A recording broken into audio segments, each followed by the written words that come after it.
Good morning and welcome to an Algebra 2 concept video. Today I want to talk about some trig fundamentals, the basic ideas you will need in order to do trigonometry.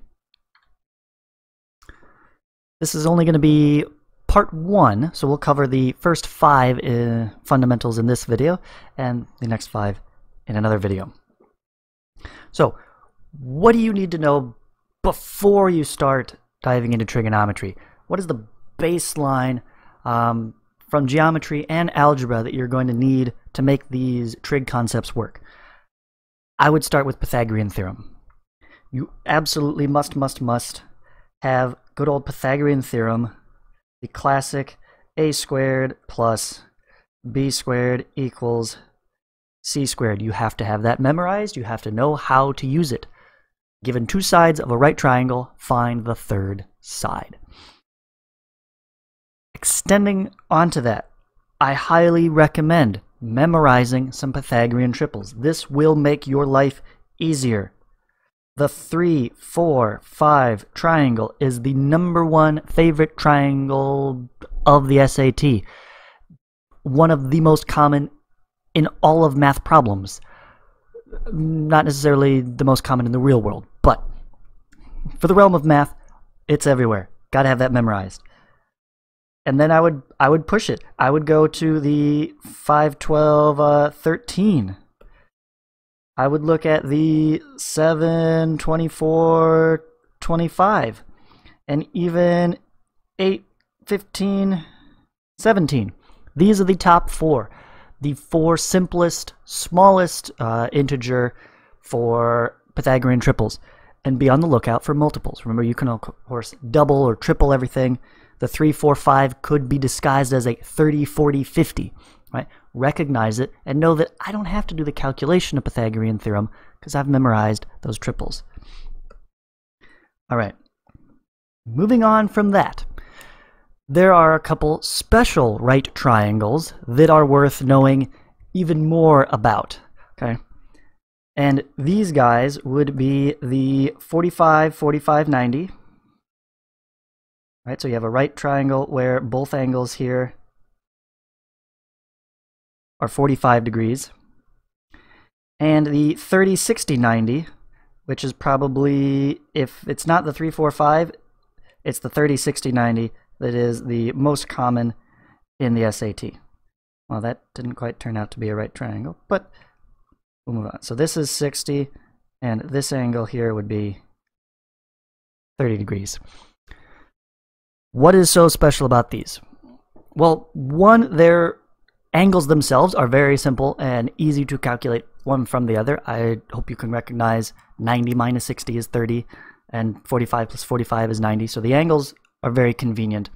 And the sides, it turns out, are also very, very convenient. Again, it's not a Pythagorean triple because they're not integer sides, but it is worth knowing if these are both 45-degree angles, then the sides across them are the same. It's an isosceles right triangle, so those two sides match, whatever they are. Let's call it length of 1. Then the hypotenuse will always end up being the square root of 2. And of course, you can scale this up. If this is 10, this is 10, and then this would be 10 times the square root of 2. Recognize that, learn it, love it, memorize it. The 30, 60, 90, same thing. If the smallest side here, the smallest leg, is a 1, then it turns out the hypotenuse is going to be exactly twice that. It will be 2 units. And then the third side is the weird one. It's a square root of 3. You might also see this done a little bit differently. Sometimes they will have the hypotenuse as 1, and that makes this side 1/2 is the short side, and then the longer leg is square root 3 over 2. You're just dividing everything by 2. And this is important when we get to the unit circle later to be able to visualize it that way. But if you think this version is a little easier to understand, start with that, but really you want to be able to recognize the two triangles in either version that you're using. Okay, fundamental number 3. You gotta have to start using radians. You may have worked with degrees all your life. You may like degrees. You may think they're intuitive, that when I say a whole circle is how much around, you automatically blurt out 360 degrees. That's awesome. But we want to move towards radians for trigonometry. It's going to make a lot of calculations much simpler. So 360 all the way around, that is defined as 2 pi, which means 180 is defined as pi radians, right? This is degrees, this side is radians, rad for short. No, it is not radioactive. But it's got to be more than just a conversion. This is a fundamental thought process that you want to get into your head, thinking about what is a circle, how much is a circle. And when you look at a picture and say, hey, that looks like a quarter of a circle, what should really come to mind, first and foremost, is that is pi over 2 radians. Do not think, that's 90 degrees, that's a right angle. Push yourself to think radians first. All right, and that is going to make the next fundamental that much easier. The unit circle. Right? This is a set of very common measurements that puts all of these pieces together in a nice, convenient picture. Right? You've probably seen the unit circle. You've worked with it already. But the unit circle is a circle centered on 0, 0 on our Cartesian plane. It has a radius of 1. So this is the point 1, 0. This is the point 0, 1.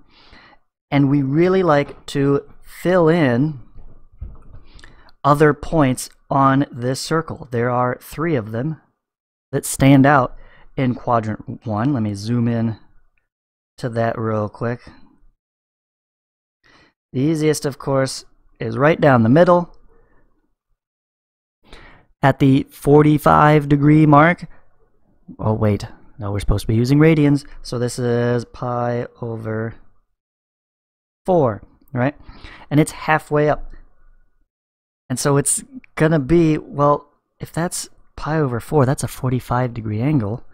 If I drop this side down, I create a right triangle whose other angle must be also 45. And so now our special triangles get used on the unit circle. We know if that radius is 1, then both sides are, now we got to work backwards. Remember I said if these legs were 1, then the hypotenuse is square root of 2. We got to divide by square root of 2, and then we do the fancy rationalized denominator, and it turns into square root of 2 over 2 for both the x and the y. Okay? And that's what creates the unit circle. So really, if you know your special triangles, you can create the unit circle, or at least start with the first quadrant, and then know how the quadrants relate to each other on the Cartesian plane. I guess maybe that's a algebra fundamental that you might want here as well.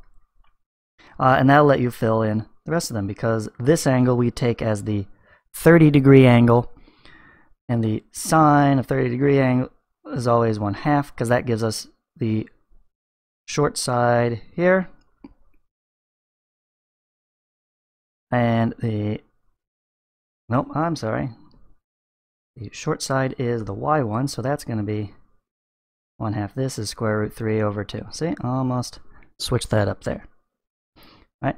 And then up here we have a point corresponding to the 60 degree angle there, which means that one's going to be 1/2, and then square root 3 over 2, right? Depends on how you've flipped your angle. Is it standing up tall, or is it laying down more flat? It should match up with our angle right there. 1/2 would be the x direction. Square root 3 over 2 is the y direction. 1/2 for the x, square root 3 over 2 for the y, completing our right triangle. Got too many triangles drawn in there, but I think you get the idea. All right, one more for now. Finally, the trig pieces themselves. The right triangle trigonometric ratios. Remember SOH-CAH-TOA. If you like the story about the great mathematically inclined Native American chief, go for it. Whatever helps you remember this. But the idea is it's a mnemonic, just so that you can remember that the sine of an angle is O for the opposite side over H for the hypotenuse side.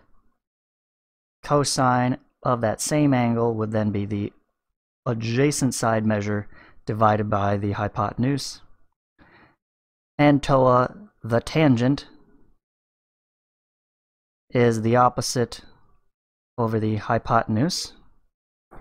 And I hope you can recognize a little bit of algebra hidden inside the tangent there. That the tangent can also be represented as the sine of theta divided by the cosine of theta. And you can work out filling in opposite, adjacent, and hypotenuse and see how those cancel out. The ratio of these two ratios, ratio of a ratio, simplifies down to this one right here. And that's your basic, your first 5 trig fundamentals. Have those locked away, memorized those tools to be used, and understand them completely to help you better answer more complicated trigonometry questions. Okay? In part 2, we'll move on to some more general uses of the trig ratios and how to think about and utilize those best inside your head. But that's it for today. Thank you very much for watching. So long, farewell, enjoy the rest of your day.